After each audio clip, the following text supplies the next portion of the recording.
যৌন রোগের অত্যাধুনিক চিকিৎসা, বর্তমান প্রেক্ষাপটে কোন রোগগুলো বেশি দেখছেন এবং তার চিকিৎসা পদ্ধতি কেমন দেখছেন বাংলাদেশের এই প্রেক্ষাপটে? যৌন সমস্যা বা যৌন রোগ এটাকে খুবই মোটা দাগে যদি আমরা ডিফাইন বা ক্লাসিফাই করতে চাই তাহলে দুই ধরনের ভাবে ক্লাসিফাই করবো। একটা হচ্ছে এসটিআই যেগুলো আছে বা এসটিডিজ বা সেক্সুয়ালি ট্রান্সমিটেড ইনফেকশন, আর একটা হচ্ছে পিএইচডি যেগুলো আমরা বলি সাইকোসেক্সুয়াল ডিসঅর্ডার।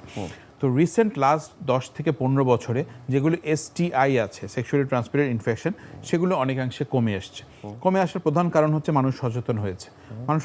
এখন বিভিন্ন ধরনের মেলামেশার ফলে যারা জানে যে আনপ্রোটেক্টেড মেলামেশার কারণে যে সমস্যাগুলো তৈরি হয়, সিফিলিস বলি, গনোরিয়া বলি, হারপিস বলি, বা হেপাটাইটিস বি, সি এগুলো বলি, বা এইচআইভি বলি, এগুলো অনেকেই এখন জানে। তো জানার কারণে তারা প্রোটেকশন ব্যবহার করছে বা এগুলি থেকে সতর্ক থাকছে বা এই ধরনের কাজে লিপ্তই হচ্ছে না। এটা গেল এক নাম্বার। 2 নাম্বার হচ্ছে আসলে এখন ওষুধেরও অনেক প্রসার ঘটেছে। অনেক ধরনের অ্যান্টিবায়োটিক বলি, অ্যান্টিভাইরাল বলি, অ্যান্টিফাঙ্গাল বলি, অ্যান্টিপ্যারাসাইটিক বলি, এগুলি সব কিছুই এখন অনেক বেশি আধুনিক এবং অনেক অ্যাভেলেবেল। সো এগুলি খেয়ে ফেলে মানুষ। তো এই জন্য এসটিআইগুলো কমে আসছে। যেটা লাস্ট 5 থেকে 7 বছর বা 10 বছরের ব্যাপক হারে বেড়েছে সেটা হচ্ছে সাইকোসেক্সুয়াল ডিসঅর্ডারগুলো, যেটাকে আমরা আসলে যৌন রোগ বলে থাকি, যেটার মধ্যে খুব কমনলি আমরা প্রিম্যাচিউর এজাকুলেশন বলি, বা যেটাকে আমরা বলি ইরেকটাইল ডিসফাংশন, হ্যাঁ, ইডি যেটাকে বলি। আর একটা খুবই কমন সেটা হচ্ছে এইচএসডিডি আমরা বলি, hypo active sexual desire disorder. কথাটা একটু কঠিন হয়ে গেল। এটা হচ্ছে ল্যাক অফ লিবিডো, মানে তার কোনো যৌন আকাঙ্ক্ষাই নেই, মানে তার কোনো যৌন চাহিদাই নেই। তো এই ধরনের প্রবলেমগুলো আমরা ইদানিং খুব বেশি পাচ্ছি।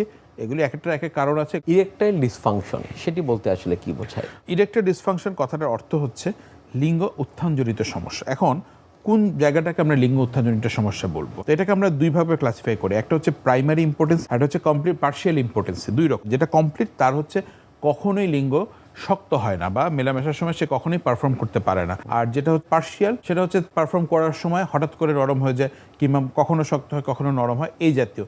তো এটা হচ্ছে ধরেন আপনি যখন মেলামেশার একটা পর্যায়ে গেলেন, যখন আপনি ক্লাইম্যাক্স মোমেন্টে যাচ্ছেন, তখন যখন আপনি ইন্টারকোর্সে শুরু করলেন বা ইন্টারকোর্সে গেলেন, তখন যদি তার লিঙ্গ নরম হয়ে যায় বা ইনাফ হার্ড না থাকে বা হঠাৎ করে ইজাকুলেশন হয়ে যায় বা প্রায় এরকম হয়, এটা যদি 3 মান্থস অর মোর যদি এরকম হয়ে থাকে, তখন সেটাকে আমরা বলি ইরেকটাইল ডিসফাংশন বা লিঙ্গ উত্থানজনিত সমস্যা। সেক্ষেত্রে আসলে কি করণীয় বা চিকিৎসকের শরণাপন্ন হতে হবে কিনা?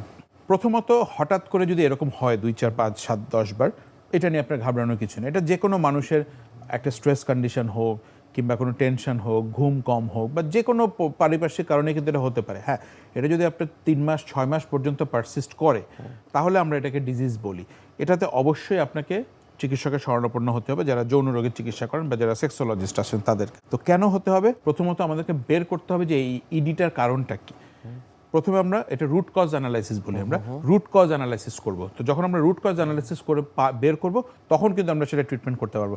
যেটা প্রবলেম হয় সোশ্যাল মিডিয়ার কারণে, অনেকেই জেনে গেছে যে এটার জন্য আমরা সিলডেনাফিল, টাডালাফিল বা PDE5 ইনহিবিটর জাতীয় ওষুধ খাই। তো তারা রুট কজ অ্যানালাইসিস না করে ওষুধগুলো খাচ্ছে। ওষুধগুলো খেয়ে কেউ ফল পাচ্ছে, কেউ পাচ্ছে না। আবার কেউ ফল পেতে পেতে একটা ওষুধ বেশি দিন কাজ করে না, তো ওই ওষুধেরও কার্যকারিতা হারিয়ে যাচ্ছে বা কমে যাচ্ছে।